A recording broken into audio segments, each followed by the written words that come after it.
특세로 많이 피곤하실 텐데 또 예배의 자리로 나오신 성도님들을 주님의 이름으로 환영하고 또 축복합니다.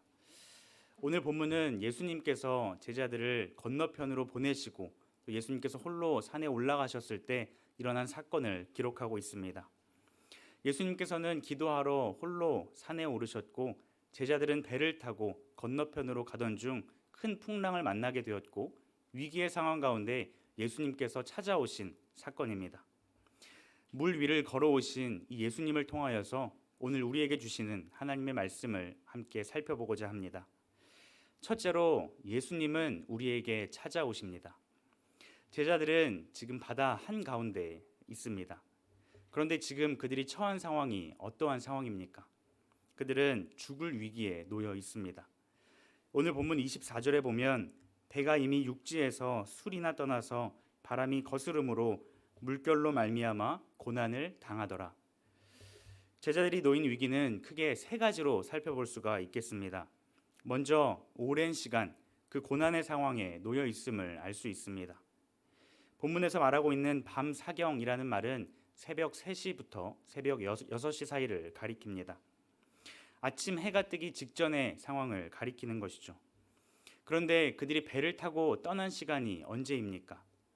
같은 본문을 기록하고 있는 이 요한복음의 말씀에 보면 날이 저물 때 배를 타고 떠났음을 기록하고 있습니다. 즉 그들은 밤이 시작되는 그 시간부터 해가 뜰 때까지 밤새도록 고난의 상황 가운데 놓여 있었습니다. 언제 끝날지 모르는 그 고난의 상황을 제자들은 바다 한가운데서 버티고 있었습니다. 뿐만 아니라 예수님께서 지금 그들과 함께하지 않으신다라는 것을 그들은 알고 있었습니다. 오늘 본문을 기록한 이 앞부분에 보면 예수님께서 기적을 행하신 오병이어의 사건을 기록하고 있습니다. 그들은 예수님의 놀라운 기적을 직접 보았고 또 경험한 사람들이었습니다. 뿐만 아니라 예수님께서 많은 병자들을 고치신 것을 이 제자들은 직접 본 사람들이었습니다. 그런데 지금 그들이 풍랑을 만났을 때, 위기의 상황에 놓였을 때 예수님께서 그들과 함께하지 않으셨습니다. 만약 예수님께서 그들과 함께 하셨다면 제자들 마음 가운데에는 예수님께서 또 다른 기적을 보여주실 텐데 우리가 죽지 않고 또 다른 기적을 경험할 텐데 라고 생각하고 기대했을 것입니다.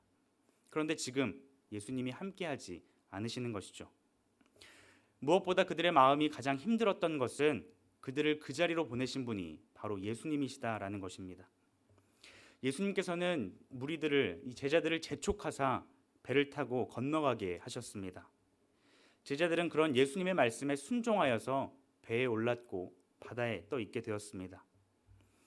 제자들이 생각할 때 어떤 생각을 하였겠습니까? 예수님 말씀에 순종하면 우리가 복을 받고 모든 일이 잘 해결될 것이다. 지금까지 우리가 본 것이 그러지 않았냐? 예수님 말씀에만 순종한다면 복을 받을 것이다. 라는 그 마음으로 즉시 순종하여 배에 오르지 않았겠습니까? 그런데 그 생각과는 달리 예수님 말씀에 순종하여 배에 올랐더니 그들은 큰 고난을 당하였고 오히려 죽을 위기에 놓이게 되었습니다. 이처럼 그들은 지금 어려운 상황 가운데 놓이게 되었습니다. 그런 상황 가운데 예수님께서는 제자들을 향해 걸어오셨습니다. 25절 말씀에 밤사경에 예수께서 바다 위로 걸어서 제자들에게 오시니 라고 말씀하고 있습니다. 어려운 상황, 위기의 상황, 죽을 것 같은 그 상황 가운데 예수님께서는 제자들에게 찾아오셨습니다. 예수님께서 다른 목적지를 향해 걸어가시다가 우연히 제자들을 발견하시고 그들에게 다가오신 것이 아니었습니다. 예수님께서는 제자들의 위기를 아시고 그 상황을 아시고 제자들을 향하여서 그 목적을 향하여서 나아오신 것입니다. 두려움과 공포 가운데 있는 그 제자들을 위해 예수님께서 물 위를 걸어오셨습니다. 물 위를 걸어오신 것은 불가능한 일을 보이심으로 예수님이야말로 전능하신 하나님의 아들이시다라는 것을 보여주는 것입니다. 아무도 문제를 해결할 수 없을 것 같고 그저 큰 파도 앞에 목숨을 부지하고 있는 그들에게 목숨을 구원해 주시기 위해 오신 분이 바로 예수님이시다라는 것을 제자들 앞에 나타내고 있는 것입니다. 사랑하는 성도 여러분, 예수님께서는 자신의 백성들이 당하는 어려움과 고통을 아시는 분이십니다. 우리는 참 많은 고난을 겪으며 이 땅 가운데 살아갑니다. 정말 이 힘든 고난이 끝나기만 한다면 이제는 나는 뭐든 할 수 있겠지라고 생각하며 버티고 살아갑니다. 그런데 어떠합니까? 그 고난이 끝나자마자, 고난이 끝나기도 전에 더 큰 고난이, 더 큰 문제가 우리의 삶 가운데 있지 않습니까? 어떻게든 버티며 살아가지만 언제 끝날지 모르는 그 문제 앞에서 우리는 좌절하고 넘어집니다.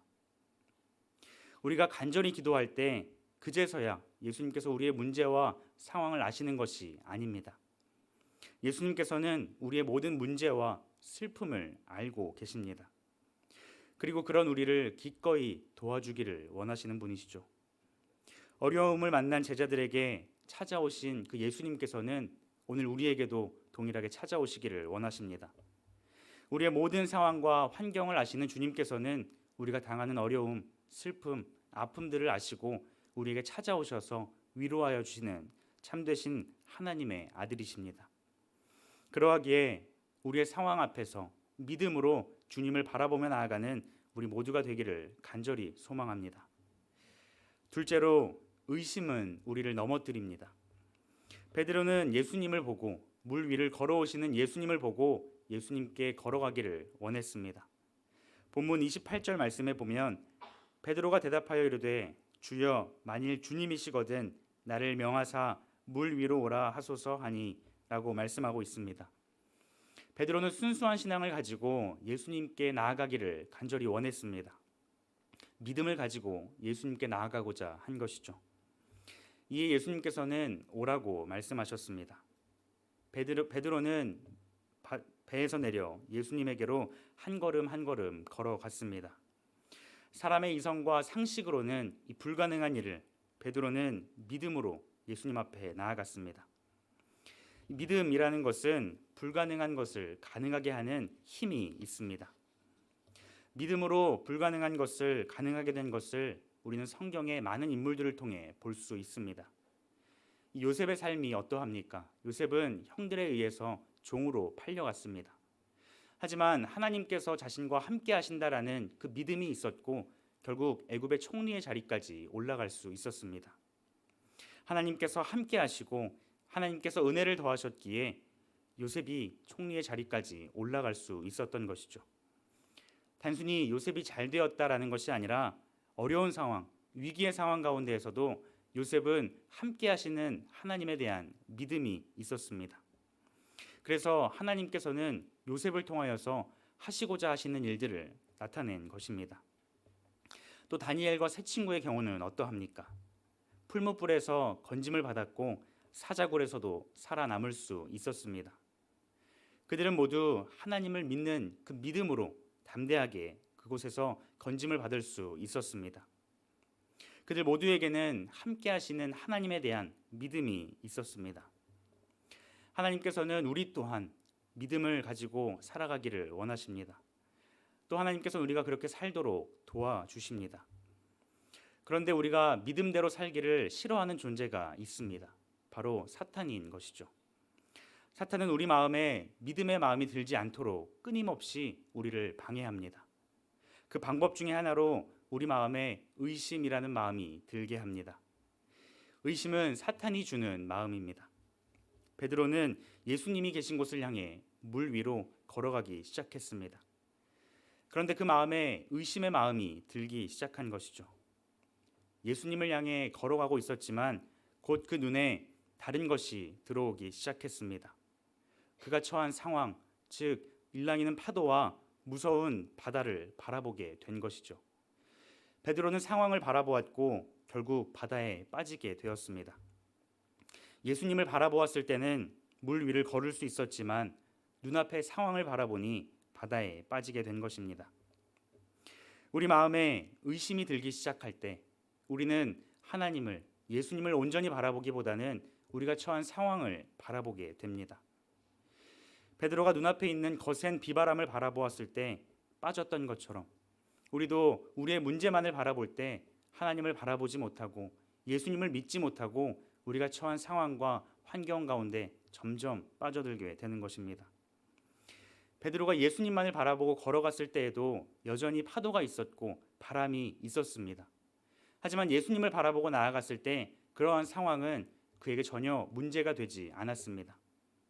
하지만 사탄이 그 마음에 의심을 심었을 때 그는 곧 마음에 불안이 들었고 염려가 생겼으며 예수님을 바라보지 못했습니다.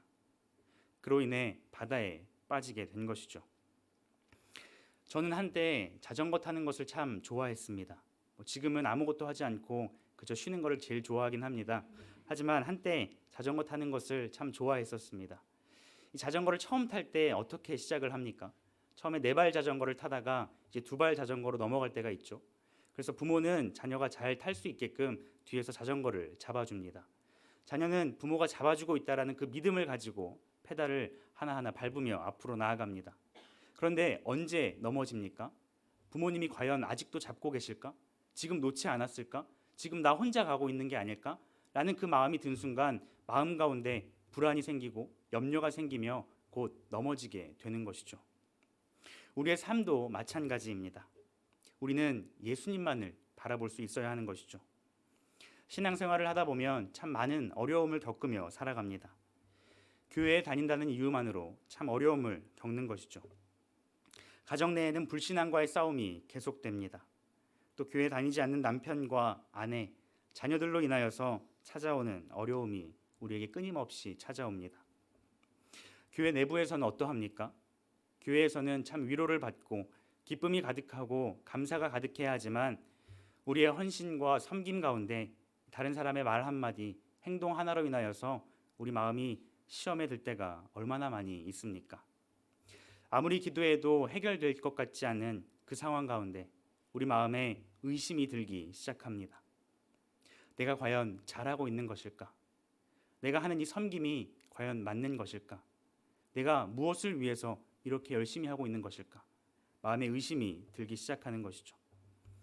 하나님의 일을 한다고 하면서 열심을 다해 순종하지만 우리의 상황은 점점 더 고난이 찾아오고 점점 더 가족들로부터 박해가 심해지고 점점 다른 성도로부터 이 고난과 시험을 겪는 그런 마음이 우리 마음에 든다는 것이죠. 그런 상황만을 바라보면 우리는 우리의 신앙생활에 의심하기 시작합니다. 그래서 하나님이 아닌 다른 것들에 우리의 시선을 두며 점점 세상 속으로 빠져들게 됩니다. 사랑하는 성도 여러분, 의심의 마음이 들 때에 우리와 함께 하시는 그 주님을 온전히 바라봅시다. 우리는 끝까지 의심하지 않고 예수님을 바라보며 신앙생활을 할 수 있어야 합니다. 예수님께서는 이러한 흔들리지 않는 그 신앙을 원하십니다. 우리가 우리의 상황만을 바라보지 않고 예수님만을 바라보며 온전히 나아갈 수 있기를 소망합니다. 예수님을 온전히 믿고 신뢰하며 나아간다면 우리가 처한 상황과 우리에게 찾아오는 여러 가지 문제들은 전혀 문제가 되지 않는다는 것이죠.